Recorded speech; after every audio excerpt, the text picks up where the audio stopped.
முறை.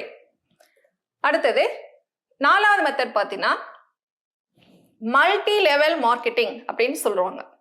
அதாவது இது இன்றைய நவீன ஒரு வளர்ச்சி அப்படின்னு சொல்லலாம். உற்பத்தியாளர் நேரடியா நுகர்வோரை பொருளை வாங்கி பயனடைய செய்யுமாறு அந்த அனுபவத்தை கொடுப்பார். அப்ப அந்த நுகர்வோர் பொருளை வாங்கிட்டு பயன்படுத்திட்டு நல்லா இருக்குது, தரமா இருக்கு அப்படின்னு நினைச்சா அவருடைய ஃப்ரெண்ட்ஸ் சர்க்கிளுக்கு அதை அறிமுகப்படுத்தி வைப்பார்.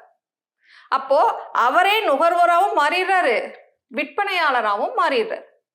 இப்ப அவருடைய ஃப்ரெண்ட்ஸ் எல்லாம் அதை வாங்கி பயன்படுத்திட்டு அது நல்லா இருக்குது, தரமா இருக்குது அப்படின்னு அவங்களுடைய ஃப்ரெண்ட்ஸுக்குலாம் அதை அறிமுகப்படுத்தும் பொழுது அவங்க ஒவ்வொருத்தரும் நுகர்வோராகவும் மாறிடுவாங்க, விற்பனையாளராகவும் மாறிடுவாங்க.